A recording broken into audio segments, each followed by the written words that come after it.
Fantastic. Thank you so much, Geraint, and I'll let you have a good, well-deserved sip of your coffee. We've got an absolute load of questions, so I'm just going to crack on and try and get through as many as I can in the next 15 minutes or so. So go back to the kind of the start of your talk. You talked about some of those constants that appear in some of those equations. So Garth asks, is there actually any fundamental explanation for the gravitational constant G? And Jared says, how did they come up with the constant in the equation? And just is there? Well, I guess what I'm trying to ask is, these obviously are just measured values that we've encountered in the universe and measured. But if they were all different, would the universe not work? And they have to be very precisely the values that they are, otherwise everything breaks. Or So I'm going to plug my first book here. So this was the topic of that first book called A Fortunate Universe, which was looking at the constants of nature. And as you mentioned, we have these numbers in our theories: the strength of gravity in Newton's gravitational constant, the speed of light. And we don't know why they have the values that they do. If you want to use them, you've got to go out and measure the gravitational constant and measure the speed of light. And there are lots of ideas about why the universe has these particular values, right? So there's one notion that we are part of a multiverse, right? And there are whole lots of universes out there, and every universe gets its laws of physics, gets its constants, essentially by some sort of roll of the cosmic dice, right? Something that produces the universes. Sort of sets the laws of physics. But it turns out that these constants do appear to be, I'm going to use air quotes, fine-tuned. I'm not implying there's a fine-tuner, but we're in a universe where we have the right kinds of values that allow gravity and the other forces to interact to produce the complexity, which ultimately resulted in me. And that might not occur in other universes. So we don't really know. Again, it's one of those things that might be solved if we can get quantum mechanics and gravity to work together. If it just turns out that they're just the values that they are, and we just go, well, we just have to, that's kind of strange that there's no deeper theory to tell us why we have the values that we do. But we're here to work out why those values are what they are. And if they weren't what they were, we wouldn't be here. So that's beautiful anthropic reasoning you've got there. A few other people were talking about when you were talking about nucleosynthesis and this kind of thing. Sophia asks, how easily could we expand the periodic table ourselves? And Nancy says, so could there be new elements we don't know about in black holes? So could we? I mean, I believe they do this in sort of laboratories in Germany, other places, sort of create new elements. But could there also be new elements in black holes because they're crushed together very hard and could form new things we don't know about? So the entire creation of elements in the laboratory, that's been a very big topic over the last number of decades now, and it's very hard to do, right? Because again, you've got the same problem the universe has. You're trying to crash together big things to make bigger things, and we don't know if those bigger things are stable. And most of them aren't. They tend to fall apart very quickly. They have very short lifetimes. But there are people that think that maybe there are ultra massive elements that we haven't found yet. There might be stability out there, and we still need to crash things together. It could be that in that absolutely ultra violent squeeze in that you get to create a black hole, that those super massive elements are formed, but they would only exist for a fraction of a second before they're completely crushed out of existence, right? Into the black hole, right? They basically get squeezed down and squeezed down. Now, the closest thing we've got to an ultra massive element is something like a neutron star. So a neutron star is just a giant ball of neutrons. It doesn't have any protons, so it's not really an atomic nucleus, and it's not really held together by the strong force. So it's different. It's held together by gravity, but it's effectively one giant nucleus. And just on that, how do you account for the fact the Earth's core is iron? Whenever all the stuff was swirling around and forming together, why is it iron and not, I don't know, nickel or platinum or something else? Well, it's to do with the fact that iron and cobalt are the most stable elements, right? So what happens is if you get radioactive decay, that radioactivity sort of ends at iron. So iron ends up being very common. And the reason, so you've got to think about when the sun was formed, right? You had all of these elements. There's lots of hydrogen, helium, and other stuff. And there were places outside the sun where material condensed into the planets. Okay, so things like the lighter elements, hydrogen, helium, they all get blown away unless you're a massive planet like Jupiter. If you're the Earth, you hold on to those heavier elements. But gravity plays a role, and the heavier elements tend to sink towards the center of the Earth. So the iron core was built up basically out of the debris from the formation of the Earth, and it's sinking together down into the center.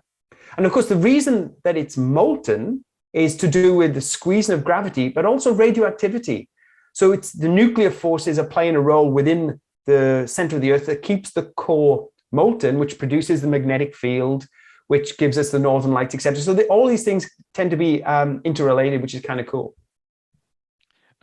Just a question here from Garth, who asks, is there any evidence that the gravitational mass of antiparticles or anything else could be negative? I mean, could we even have a negative mass, or is that just a nonsense idea?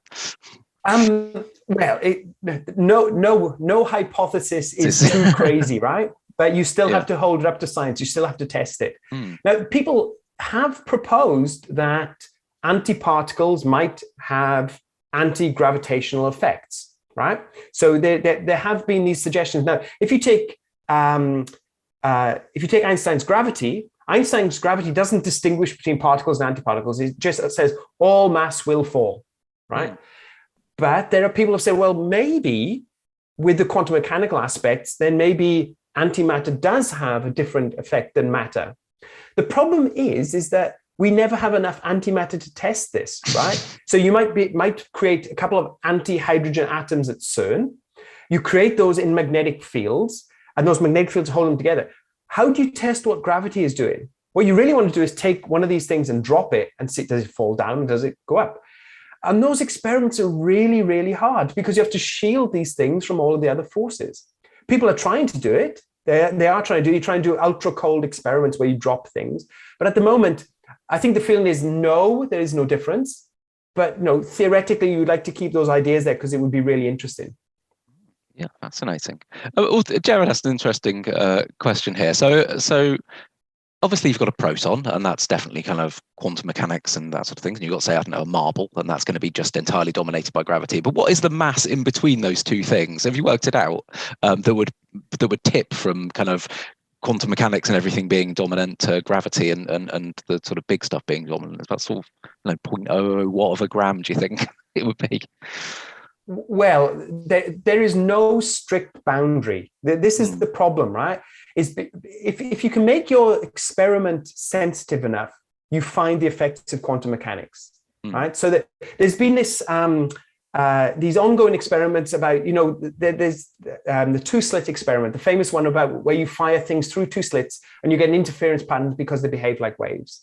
And physicists have been making larger and larger things go through these slits and reveal their quantum mechanical aspects, right? And so I'm not sure how big the biggest thing is now.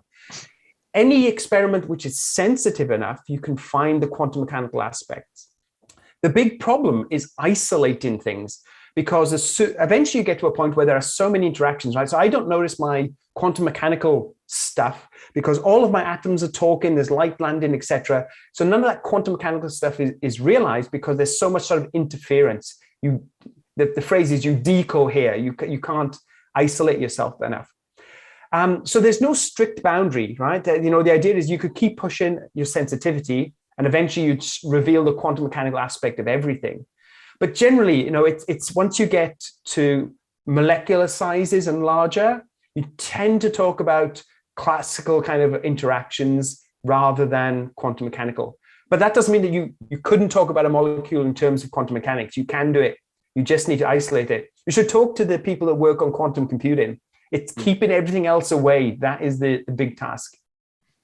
Luke asks a question here, which is, what combination of gravity and quantum mechanics do you personally think is most promising? If you had to bet on string theory or loop quantum gravity, what do you think is the best avenue to explore? I must admit, I do not know. The problem with all of these theories is that they, in terms of experimentation, they're indistinguishable.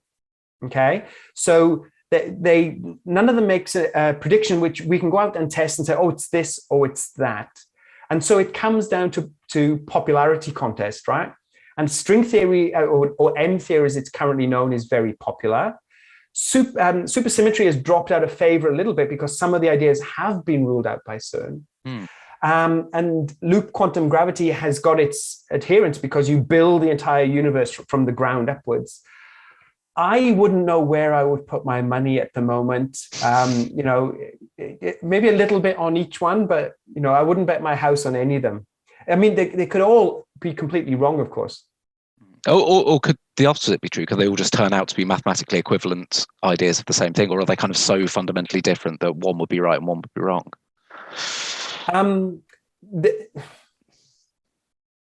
We do not know. The problem okay. is none of these are fully developed theories as such, right? M theory is more of a collection of ideas, and they think that there's an overarching theory that they've got to find.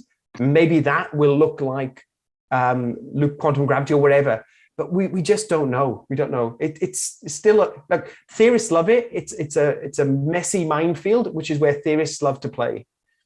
Still lots of exciting maths for them to do, so it keeps them busy, doesn't it? Yeah.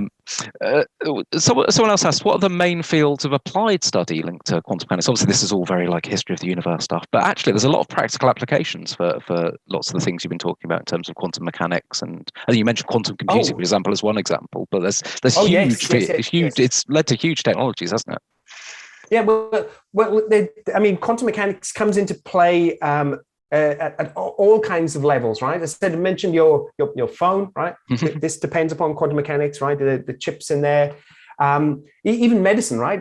Quantum mechanics plays a role in medicine. When you have particle beams to destroy cancers, etc., you're talking about the quantum mechanical interactions between these tiny little particles. So there's a huge array from formation of materials to quantum computing to everywhere. They said if you look at things like quantum optics and how you do communications and all that kind of stuff, it's embedded everywhere. In fact, it's embedded so much that people don't even really talk about it in that kind of way, right? It's just the physics that they do. So there's the quantum mechanical aspects. Yeah, I'm just thinking about the chain of quantum mechanical devices that are allowing you to talk to me and then transmit that to all the people watching. There's just so many Absolutely. places, from fiber optic cables to my LCD screen, all kinds of stuff is going on. Yeah.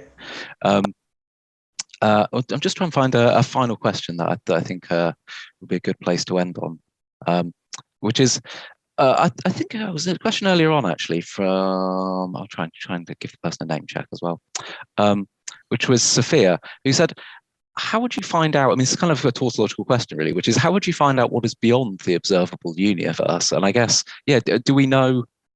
How have we worked out how big the universe is beyond what we can see? I guess is that thing. You just kind of infer it when you work out what's happening locally, and then just sort of guess. I don't know. How do we know what's beyond the observable universe?